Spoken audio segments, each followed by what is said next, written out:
Friends, in this course on philosophy and aesthetics for the postgraduate students in visual arts, we have already discussed the psychoanalytical theory and the aesthetic interpretations done using that theory quite extensively. But this theory and its effect kept lingering in 20th century also. So in today's session, we are going to focus the later developments of the theory of psychoanalysis and the 20th century scholars who have contributed to it. Rhetoricians and philosophers since Aristotle have examined the psychological dimensions of literature and art, ranging from the author's motivation and intentions to the effect of text and performance on an audience. The application of psychoanalytic principles to the study of the arts and literature, however, is a relatively recent phenomenon initiated primarily by Sigmund Freud, whom we have already discussed, and in other directions by Adler and Carl Jung. Then, notions of the unconscious was not in itself new, and it can be found in many thinkers prior to Freud, notably the romantics such as Schlegel or Schopenhauer and in Nietzsche.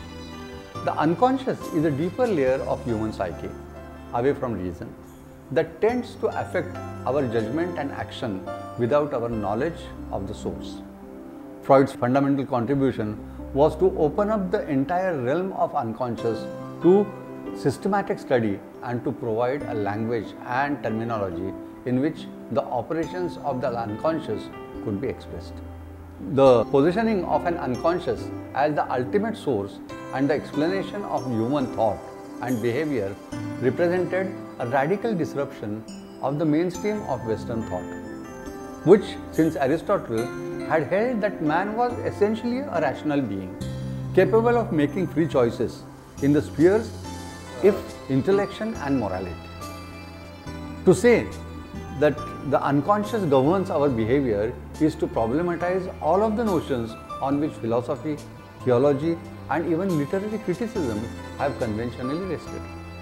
The ideal of self-knowledge, the ability to know others, the capacity to make moral judgments, the belief that we can act according to reason, that we can overcome our passions and instinct, the ideas of moral and political agency, intentionality, and the notion held for centuries that literary creation can be a rational process. In a sense, Freud postulated that we bear a form of otherness within ourselves. We cannot claim fully to comprehend even ourselves why we act as we do, why we make certain moral and political decisions, why we harbor given religious dispositions and intellectual orientations. Even when we think we are acting from a given motive, we may be deluding ourselves, and much of our thought and action is not freely determined by us but driven by unconscious forces which we can barely fathom. Moreover, far from being based on reason, our thinking is ultimately dependent upon the body, upon its instincts of survival and aggression, as well as obstinate features that cannot be dismissed. As in the Cartesian tradition, where the mind is treated as a disembodied phenomenon, such as its size, color, gender, and social situation. The fact that if I am a black working class female will determine my worldview just as much and perhaps far more than anything else. I consciously learn in the realm of ideas. Contemporary views on Freudian theory. While Freud's theories have been widely criticized, it is important to remember that his work made important contributions to the psychology and literary theory and understanding the origin of artist aesthetic pursuits.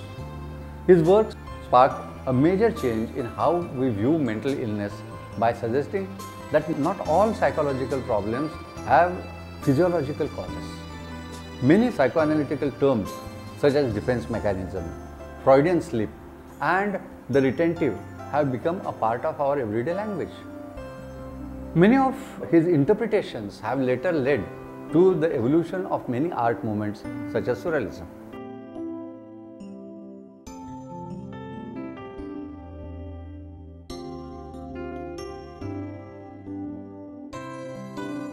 Surrealist theory was based on a simplistic understanding of the writing of Sigmund Freud's recrafted for the use of poets and visual artists. Thanks to Surrealism, Freud became popularized by the 1930s and his impact upon the artist in Paris in 1920s. For the artist, the mind of human psychology could be a source of artistic inspiration. For Freud, the unconscious is structured like a language that cannot speak its name.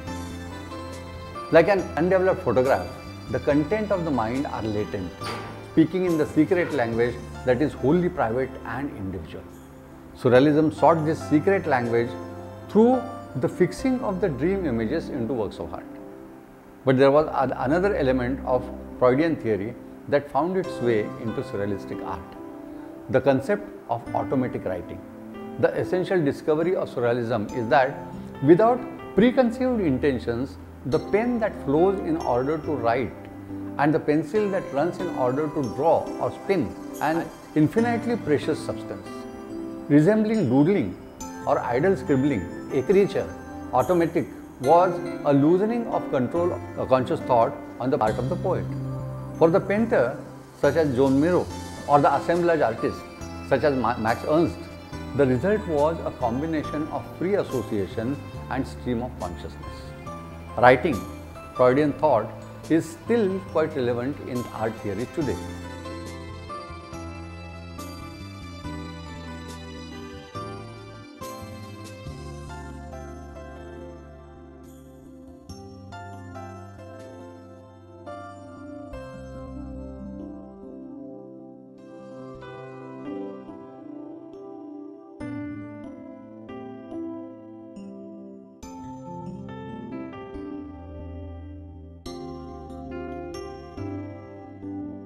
We should shift our focus to another important scholar in this realm, that is Carl Jung, who lived from 1875 to 1961.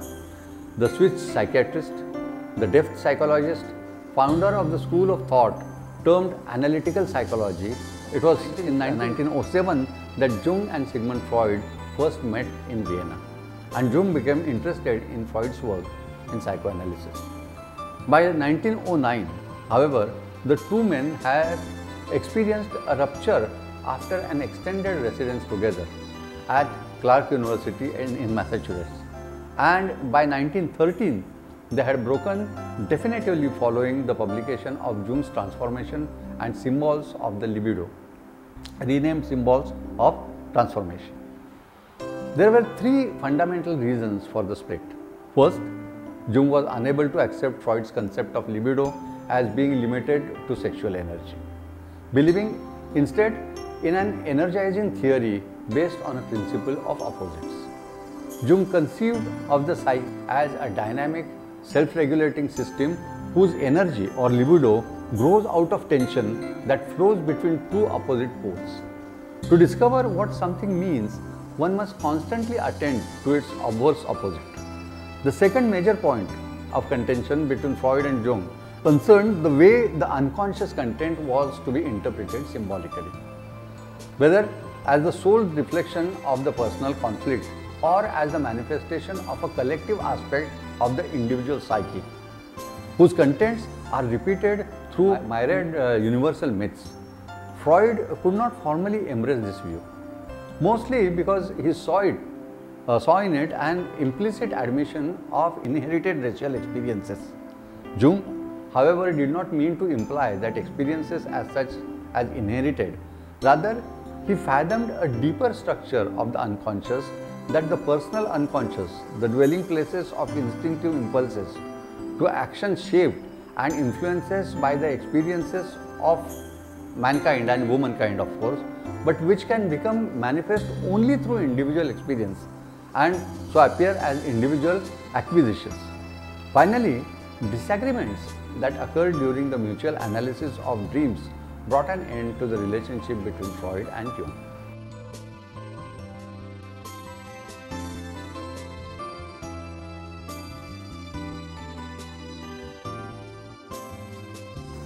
Jung made the unconscious comprehensible in terms of spiritual quest of mankind. For him, its depths are not always dark and negative as they are to Freud. Although the unconscious extended into lower layers of one's animal nature, Jung believed that it also reached out and beyond to a higher dimension of being.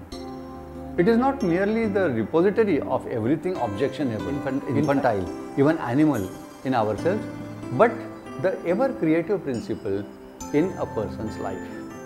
Jung initially wanted to call his own school of thought complex psychology before he named it analytical psychology, demonstrating the importance he attributed to this aspect of the psyche. He defined complexes as psychic entities which are outside the control of conscious mind. They have split from the consciousness and led a separate existence in the dark realm of the unconscious, being at all times ready to hinder or reinforce conscious functioning. Complexes then are two-faced. They can produce totally opposite effects, be evil or good, destructive or constructive. The aspect they show depend largely on the conscious attitude and how they affect a person's capacity to understand moral evaluation. Jung uses the term individuation to refer to the gradual, lifelong process of balancing and harmonizing the individual psyche, so that consciousness and the unconscious ultimately come to complement and compensate one another. The vehicle of individuation can be a dream or any fantasized image which the individual is asked to describe or elaborate in any number of ways: dramatic, dialectic, visual, acoustic, or in the form of dancing, painting, drawing or modeling.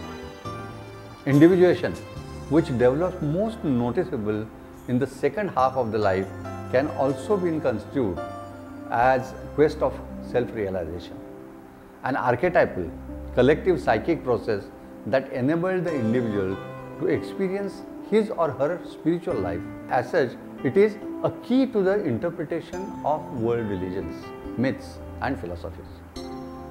Jung sees a similarity between the inner transformation in individuation and religious conversion. Individuation is sometimes described as a psychological journey towards self-discovery that cannot occur without suffering. It can at times seem to take a circuitous path and lead in circles, or more accurately in spirals. The process begins with a wounding of the conscious personality when a person first has an inkling that there exists a shadow complex, or the dark, negative and inferior side of the personality. The sum of those unpleasant qualities usually hidden and the other side of the behavior that have been cultivated within consciousness. One must learn to live with this often terrifying aspect of oneself, for there is no psychic wholeness without a recognition and assimilation of opposites. The confrontation which the shadow perforce entails dissolution of the persona or the conscious ideal of the personality, the mask worn in one's daily intercourse in the society. The journeyer will also meet with the archetypes of the unconscious and face the danger of succumbing to the peculiar fascination of these primordial factors, uniform and regularity, recurring models of apprehension. In particular, he or she will encounter respectively the anima or animus archetype, the complementary feminine element contained in the unconscious of a man, or the masculine element found in the unconscious of a woman.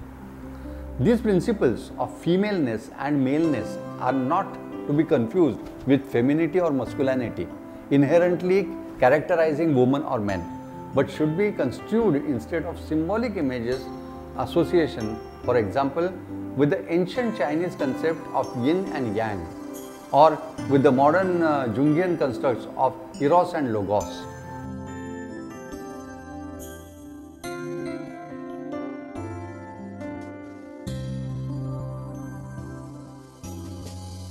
Eros for Jung is association with the connective quality of relationship, while logos with that discrimination and cognition. After the anima and animus, the two archetypes that are likely to exert influence on a man's or woman's life are the old wise man and the great mother. These can appear in various other forms. In a man, for instance, as a king or a hero, medicine man or a savior, trickster or a mighty man. For example, magicians or devil. And in a woman, as an earth mother or the primordial mother. For example, a witch. When these archetypes are awakened, a man or a woman may come to believe that he or she really possesses the mana or the seemingly magical power and wisdom they hold. Jung terms possessions by these archetypes inflation, which involves an extension of the personality beyond individual limits. In other words, a state of being puffed up. Nevertheless, the feeling of omnipotence that comes through inflation is an illusion and can compel a person to overestimate his or her strength and capacity. One does not really possess or suppose the wisdom of superhuman god or spirit or demon in the case of man, or an overprotective or tyrannical mother figure in case of women. Both manifestations are in fact voices from the unconscious that need to be consciously apprehended and understood for their true value to become accessible.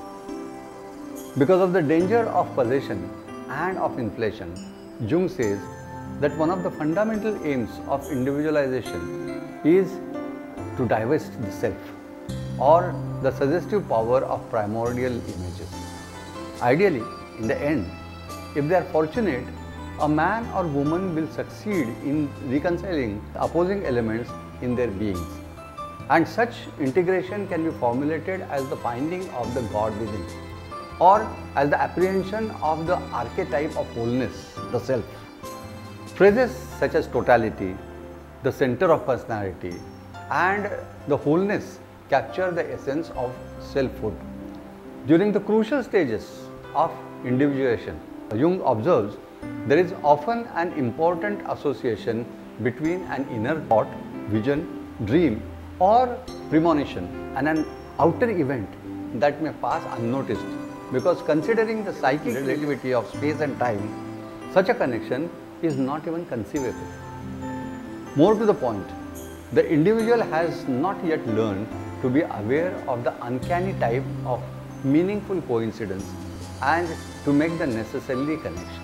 The term synchronicity is used to describe the existence of significant relationship between inner and outer events that are not themselves casually linked, but whose apprehension in the final analysis enables a woman or man to be most fully interrelated and interconnected as a human being and to experience the mysterious ecstasy of selfhood and its most transcendent form. Jung himself used his study of mythology and art and created a book of his own where he explored his inner life through study and art. He was very much influenced by the Romantics and the Symbolists.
the psychoanalysis as a theory makes its presence felt in the 20th century. The language of dream is later elaborated by Lacan as the process through which artistic creation takes place as well. We have discussed Lacan in the other modules, and that is why we will briefly discuss another important scholar who tried to fathom the process of signification, relying on various theories like Freudian psychoanalysis, socio-semiotics, and Lacan's deliberations on id and ego. That is Julia Kristeva. Julia Kristeva, she focuses on the process of signification. She has tried to use this theory of psychoanalysis to understand the human expression in any of the languages, including the verbal and the visual languages. So, language, which is the process of signification, which she believes is not fully logical, as most of the people believe. So, there she owes a lot to the theory of psychoanalysis. She says that subject is constituted through and threatened by the logic of signification. So, which means that signification certainly has a bearing of logic in it. Without logic, the signification is not possible, and the interpretation of signification is impossible without the logical base. But at the same time, there is a large part of it which is beyond logic. Signification emerges out of the dialectical interaction between the symbolic and the semiotic, according to Julia Kristeva. Now here the word semiotic has nothing to do with semiotics, though she certainly owes a lot to semiotics. Here she is using these terms, semiotic and symbolic, with a different connotation. Symbolic is the intentional logical part of the signification. Every signification is twofold. The symbolic part is intentional, it is logical and obviously meaningful, which can be easily interpreted because it has a certain rationale behind it. The semiotic part is more intuitive and overtly unintentional. We do not know. It appears to be unintentional, but there could be some hidden intention behind it, as Freud always believed. So that intuitive part of the signification, which doesn't have any single commitment to a specific meaning. We know that the logic defines the meaning of the signification. But in every signification, there are some unfathomable parts. That part, that unintentional, intuitive part of signification is the semiotic part. So, this part is always polyphonic, because it cannot be, the meaning of that particular aspect cannot be derived solely depending on the logic. This semiotic cora is an imaginary space which can be compared to a womb, and the dialectic interaction between the symbolic and the semiotic, according to Julia Kristeva, takes place in the womb. It is a very simplistic understanding of that theory, but I am trying to explain it to you. And this interaction gives birth to the text. Now, the text too, she tries to visualize it on two levels. One is the genotext. Genotext are the underlying energies. It is not the manifest expression. It is not the manifest linguistic structure. It is the text which is in the cora, which is yet to be expressed. The underlying energies of that text is called genotext. And once it gets expressed in manifest terms, when the manifest linguistic structure is acquired by that genotext, it becomes a phenotext. The relationship between the genotext and the phenotext can be the challenge that linguists would like to face. This reminds me of the discussion in Indian linguistics, where scholars like Bhartrihari and his followers talk about para, pashyanti, madhyama and vaikhari. The prelingual developments in the human mind and the manifest expression of vaikhari, the manifest lingual expressions like vaikhari. So it is the development, the journey from para to vaikhari is very similar to the journey from genotext to phenotext. Julia Kristeva has analyzed quite a few painters. She has written about, actually you can see the evolution of Julia Kristeva's thought through her different books, and then she is getting more and more abstract in her inquiry in the later development. The most important thing in this particular context is Julia Kristeva is one of the scholars who has tried to comment on the role of unintentionality in lingual expressions, like the other scholars who pleaded the theory of psychoanalysis.